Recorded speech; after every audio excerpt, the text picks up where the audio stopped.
In the Unresolved Problems segment tonight, the Obama administration on the ropes with the far left who are calling for Robert Gibbs' head. Charlie Rangel's big 80th birthday party bash muted by corruption charges. But first, reaction to the Ben Quayle interview and the ad calling President Obama the worst president ever. Joining me now are Fox News contributors Tammy Bruce and Leslie Marshall. Tammy, let me begin right here and say, you know what? Okay, here's a conservative Republican, his dad's Dan Quayle, calling this president the worst president ever. Well, you know what? Okay, so he's playing to the base. Sure. Is that the way you take it? Well, he got some very bad advice, I think. The ad itself is odd. That message is funny because pretty much everybody already knows. This is a message that seems to be playing to what he thinks the Tea Party or the strong independent framework is thinking. Because I think his name does have some baggage. Will it work for Republicans? I don't think so, because he comes off as Mr. Rogers trying to be Eminem. I mean, let me go to Leslie. Leslie, it's bad news. Leslie, will it work from a Democrat's point of view? Do you think, hey, we can't do anything, Obama's numbers are down, now they're calling him the worst president ever? No, because I called George W. Bush the worst president ever, and he still was reelected, Juan. No, every president that's sitting there when the other side is unhappy is called the worst. So, no, I don't think it's effective. And as a matter of fact, I think it shows his youth and his lack of experience. All right, Leslie, let me stay with you on the scandal part of that interview that I did with Ben Quayle.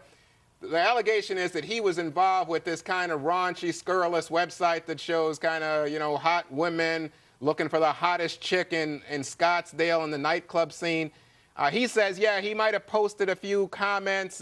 He might have introduced the founder to a lawyer, but he really isn't one of the founders, and it's just a scurrilous attack on him trying to slander his campaign. How do you see it?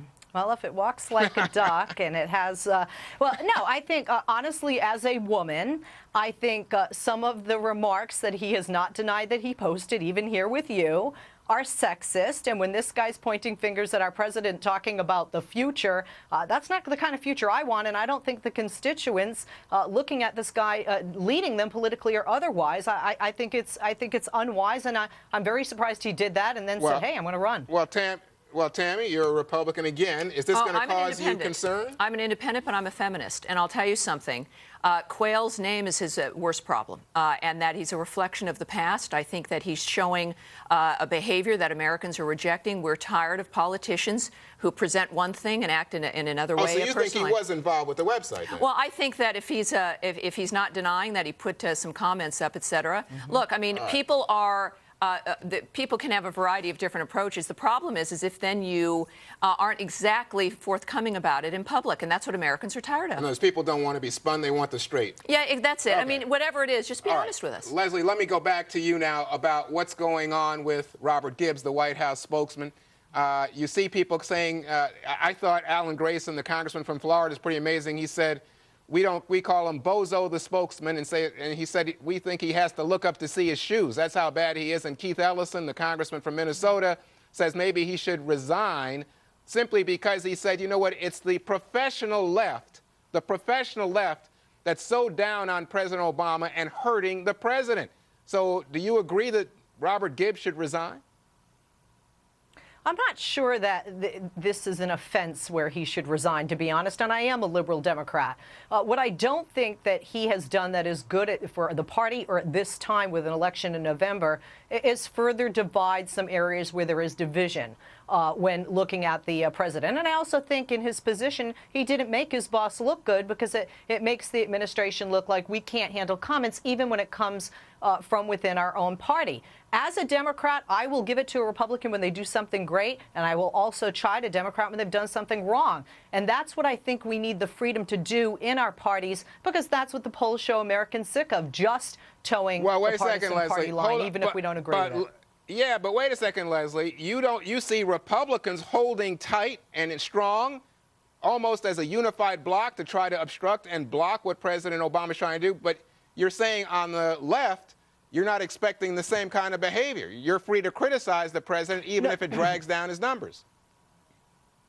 No, because no, what we need is a little more honesty and a little more overlap, I think, in this country, and a little more unity and less division. And we don't need more division in the party. And I think that Gibbs' comments and not taking responsibility for them. I mean, he said, I stand by them. To me, that's not taking responsibility for the irresponsibility of them. So, no, if you're misunderstanding, I'm not saying that, you know, Democrats need to just be this, okay, Republicans need to be that. What I'm saying is that he further divided an area where Democrats have some differences of opinion. All right, that's fair. So, but Tammy, let me come back to you on something else that's impacting the Democrats in this campaign season, which is Charlie Rangel last night has a big fundraiser birthday bash in New York. You get Andrew Cuomo, the candidate for governor. You get Charles Schumer, the senator. They all show up. Although Bloomberg. Most Bloomberg, the mayor showed up. Patterson was there. But most of the Democratic House delegation from New York did not show up. Only 6, I think, of the 27. What does that tell you? Well, it's a shame. He's well liked by them. He's been in there 40 years. And you know, division, by the way, in the Democratic Party might even save it if normal people can start being heard. Bottom line is, Charlie Rangel should be upset because he's part of a cadre that generally does what he's been doing for 40 years. It's shocking that he's under such fire, and I think he should defend himself and expose the Democrats for what they are.